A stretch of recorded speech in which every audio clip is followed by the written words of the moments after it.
Hello friends, मैं हूं अजीज। आप देख रहे हैं मूवी स्टॉक चैनल, जिस पर आज मैं रिव्यू करने वाला हूं द नॉर्थमैन फिल्म को, जो कि अब ऑफिशियली वीओडी पर रिलीज हो गई है। यानी कि अनफॉर्चुनेट, ये काफी अच्छी फिल्म, जो कि एक अनफॉर्चुनेट भी माना जाएगा, क्योंकि इस फिल्म का मैं वेट थिएटर में देखने का बहुत ही बेसब्री से कर रहा था। लेकिन अब जो भी हो, फाइनली ये फिल्म वीओडी पर रिलीज हो गई है, जिसे देखकर मैं अपनी राय आपके सामने रखूंगा। इसी बात को बताते हुए कि क्रिटिक्स इस फिल्म की इतनी ज्यादा तारीफ क्यों कर रहे थे और मेरी लिस्ट में ये फिल्म इतनी ज्यादा मोस्ट अवेटेड क्यों थी। लेकिन इन सबसे पहले आ जाए फिल्म की कहानी पर, तो फिल्म की कहानी जैसे के काफी दमदार ट्रेलर में प्रेजेंट की गई थी, फिलहाल तो वैसी नहीं, बल्कि एक रिवेंज ड्रामा पर बेस है, जिसकी स्टोरी हम इस ट्रेलर में भी कहीं ना कहीं पूरी तरीके से रिवील हुई देखते हैं। यानी कि ट्रेलर में हमें जो कहानी फिल्म की बताई गई है, उससे अलग ये फिल्म क्या प्रेजेंट करती है, उन्हीं सारी की सारी डिटेल्स को जानने के लिए आपको ये फिल्म देखनी है कि क्या ऑमलेट अपने पिता के कातिल यानी कि उसके अंकल को मारने में कामयाब होगा भी या नहीं। जिसके लिए ये फिल्म आपके पूरे 2 घंटे 17 मिनट के आसपास का डिमांड करती है। जिस फिल्म की कहानी और डायरेक्ट करने की जिम्मेदारी रॉबर्ट एगर पर थी, जिन्होंने इसके पहले लाइट हाउस, द विच जैसी काफी दमदार फिल्में दी है। और इस फिल्म के काफी अच्छे ट्रेलर को देखकर नो डाउट ये बात तो हमारे दिमाग में बहुत ही अच्छी तरीके से क्लियर हो जाती है कि ये फिल्म किस लेवल की होने वाली है, क्योंकि इस बार इस फिल्म में बजट से लेकर कास्टिंग बहुत ही ज्यादा जबरदस्त है, जिसके लिए अब आपको आपका समय इस फिल्म पर देना चाहिए या नहीं। चलिए उन सारी की सारी डिटेल्स पर बात करते हैं, जिस पर आने से हर बार पहले बनेगी मेरी छोटी सी रिक्वेस्ट, जो कि है चैनल को सब्सक्राइब, वीडियो को लाइक और शेयर करने की।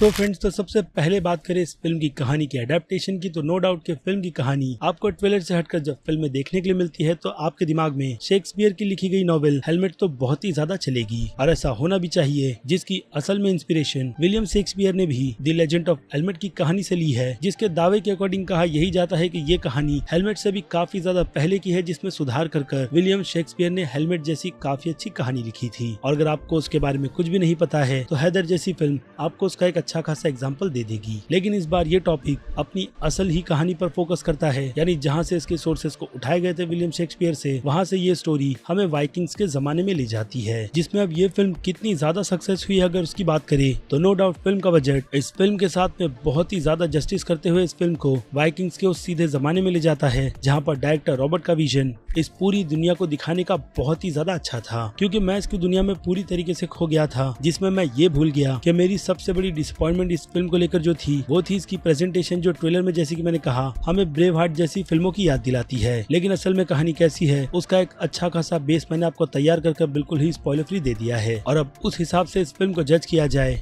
तो फिल्म में जितने टैलेंटेड एक्टर लिए गए हैं, उन सभी से वैसा काम भी निकाला गया है, यानी कि स्क्रीन पर आपको कोई भी एक्टर बिल्कुल भी डिसअपॉइंट करता हुआ नजर नहीं आने वाला। और बात करें फिल्म के लीड अलेक्जेंडर स्कारगार्ड की, तो वो इस रोल में सच में बीस्ट लगे हैं, जिसका टैग उन्हें इस पूरी फिल्म में दिया गया है। बाकी अगर आपने वाइकिंग्स की सीरीज देख रखी है, तो फिर आपको इस फिल्म के यूनिवर्स को समझने में ज्यादा प्रॉब्लम बिल्कुल भी नहीं होती, क्योंकि बाकी की पूरी जिम्मेदारी फिल्म के डायरेक्टर जैसे कि मैंने कहा रॉबर्ट की तरफ से बहुत ही अच्छी तरीके से उठाई गई है। और अब उस हिसाब से इस फिल्म की जितनी ज्यादा तारीफ इसके बाकी दूसरे टेक्निकल डिपार्टमेंट में की जाए, तो वो आपको फिल्म देखकर पता चल ही जाती है कि बहुत ज्यादा कम है। क्योंकि चाहे फिल्म का डायरेक्शन हो या फिर इसके कलर करेक्शन से लेके फोटो और काफी कमाल की सिनेमेटोग्राफी, जिसका एक्सपीरियंस आपको फिल्म देखते वक्त बहुत ही अच्छी तरीके से फील होगा, क्योंकि फिल्म की हर एक फ्रेम आपको उन चीजों का एहसास कराती है। बाकी कैमरे की शूट करने की जो टेक्निक थी, वो सिंगल टेक से लेकर एक्टर तक की परफॉर्मेंस का यही लोहा मनवाती है कि फिल्म में एक्टर्स अपनी कितनी ज्यादा नेचुरल परफॉर्मेंस दे रहे हैं। और इसके अलावा फिल्म की सेट डिजाइनिंग से लेकर कॉस्ट्यूम तक की डिजाइन की भी बात करनी होगी, क्योंकि उसमें भी ये फिल्म बहुत ही ज्यादा रियल है। बाकी बात रही स्टोरी की प्रेजेंटेशन की, तो उसे जिस तरीके से नॉर्थ मैथोलॉजी का ट्रीटमेंट दिया गया है,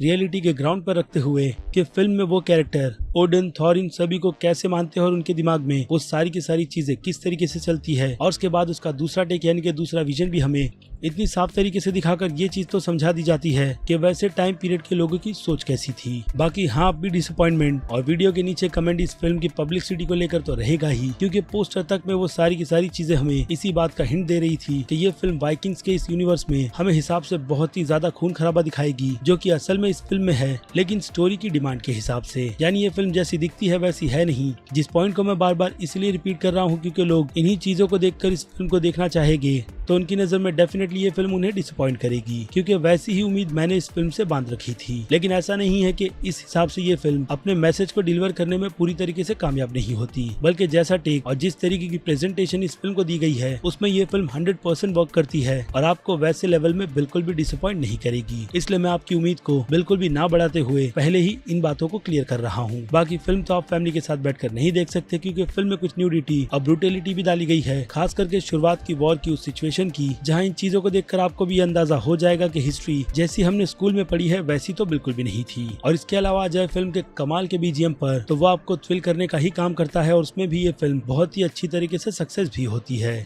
बाकी बात रही फिल्म की एडिटिंग की, तो फिल्म के पेस के हिसाब से फिल्म की एडिटिंग बिल्कुल ठीक है, जिसे देखते वक्त मैं बिल्कुल भी बोर नहीं हुआ हूँ। और अब इन सभी से हटकर सीधे आ जाए फिल्म की रेटिंग पर, क्योंकि आप इस फिल्म के बारे में जितना कम जानो उतना ज्यादा अच्छा रहेगा। रीजन है इस फिल्म का ट्रीटमेंट, जिसे आपको डेफिनेटली बैठकर 2 घंटे 17 मिनट तक देखना चाहिए कि डायरेक्टर का विजन कितना ज्यादा रंग लाया है। खैर, तो अब बात करें सीधे फिल्म के एक्शन की, तो फिल्म में जितनी भी ब्रूटलिटी फिल्म के बहुत ही ज्यादा रियल एक्शन को रखकर दिखाई गई है, उस हिसाब से ये फिल्म 5 में से 3.5 स्टार डिजर्व करती है। बाकी बात रही कॉमेडी की, तो उसके लिए ये फिल्म 5 में से 0 स्टार ही डिजर्व करेगी, जो इस फिल्म में है नहीं। इसके अलावा बात करें फिल्म के ड्रामा की, तो कहानी प्रेडिक्टेबल होने के बावजूद भी अपना काफी स्ट्रॉन्ग प्रेजेंटेशन रखती है, और इसी कारण से ये फिल्म ड्रामा की इस कैटेगरी में बाकी चीजों को भी ध्यान रखते हुए 5 में से 4.5 स्टार डिजर्व करेगी। बाकी बात करें फिल्म की सस्पेंस की, तो जैसे कि मैंने कहा फिल्म बहुत ही ज्यादा प्रेडिक्टेबल है, जिस कारण से मैं इस फिल्म को सस्पेंस के मामले में 5 में से सिर्फ 1.5 स्टार की ही रेटिंग दूंगा। जिसके बाद बात करें फिल्म के हॉरर और थ्रिल की, तो इस कैटेगरी में ये फिल्म 5 में से 3.5 स्टार डिजर्व करेगी एक्शन की ही तरह।